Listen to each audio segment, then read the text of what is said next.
Venuto il momento adesso delle persone libro con l'associazione Donne di Carta con la sede di Portogruaro, non vi dico neanche di cosa si tratta, do direttamente la parola a loro, ad Adriana che è la più giovane, mi dicono persona libro d'Italia. Prego. Io sono Fahrenheit 451 di Ray Bradbury. Trasmetteremo i libri ai nostri figli oralmente e lasceremo il compito ai nostri figli di fare altrettanto con i loro discendenti. Naturalmente verranno perdute molte cose con questo sistema, ma non puoi obbligare la gente ad ascoltare se non vuole. Ma in quanti di voi altri siete? A migliaia, lungo le autostrade, sulle ferrovie abbandonate, vagabondi all'esterno, biblioteche dentro. Non fu una cosa progettata fin dal principio. Ognuno aveva un libro che voleva ricordare e che ha ricordato. Non siamo che sovraccoperti di volumi, privi di ogni altra importanza che non sia quella di impedire alla polvere di sotterrire volumi.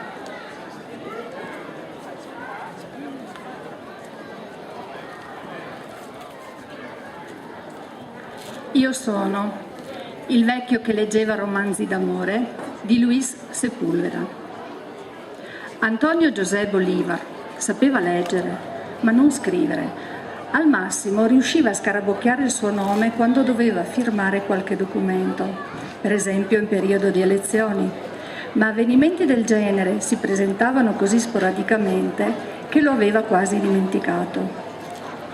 Leggeva lentamente, mettendo insieme le sillabe, mormorandole a mezza voce come se le assaporasse, e quando dominava tutta quanta la parola la ripeteva di seguito.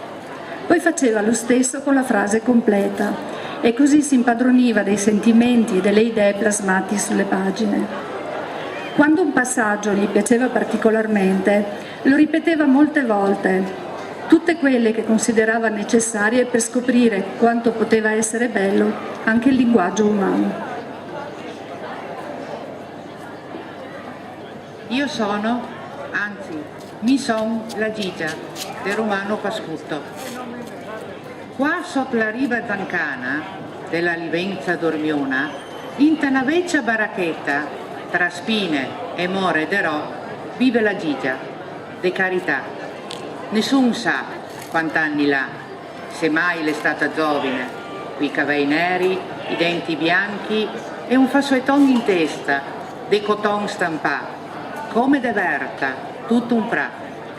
I fioi i lasciama striga, le tose le vol consiglio. Ella la ride, qua scuva in man e lo cetti in pisà, sotto le seie tutte bianche.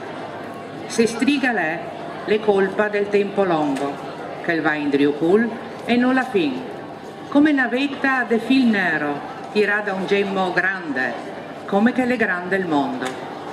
Tira e tira, non arriva mai a cao, perché che parda esse sempre esistida, come il fiume qua da vicin, che il viento dai monti, co sassi, nuvole e radise, la pianni de caveada, più rughe che pe, e cuor sbregà, vanti de morir. Spettandola de tutta una vita, che resta una corona, coi grani frugadi da tante preghiere, i dei frugai da tante fatiche, e il cuor frugà da tanti dolori. Spettando la morte, la prega per i morti. Un requiem partita, suo marì, cascà sul carso, lasciandola sola, con 4 fioi e la speranza nel buon Dio. Par Bruno, il più grande, copane i Balcani, par Gigio, fossi bon, la dise, e mai tornata a prigionia. Par Nene, suo fradel, e Paolo, suo nevodo, quanti morti, quanta gente morta, e tutti poveri grami. Toccando la croce della corona, la pensa a tutte le fosse seminate nella terra senza croce. un requiem per Paolo, per Toni, per Nino e i grani le finiti, ma non è finiti i morti. Che trema la mano e requiem, i dei frugai, i torna al primo grano.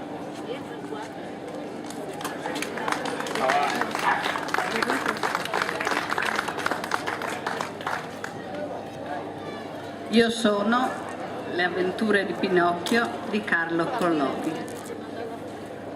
Primo capitolo. Come andò che Mastro Antonio, falegname, trovò un pezzo di legno che rideva e piangeva come un bambino. C'era una volta un re, diranno i miei piccoli lettori. No ragazzi, avete sbagliato. C'era una volta un pezzo di legno.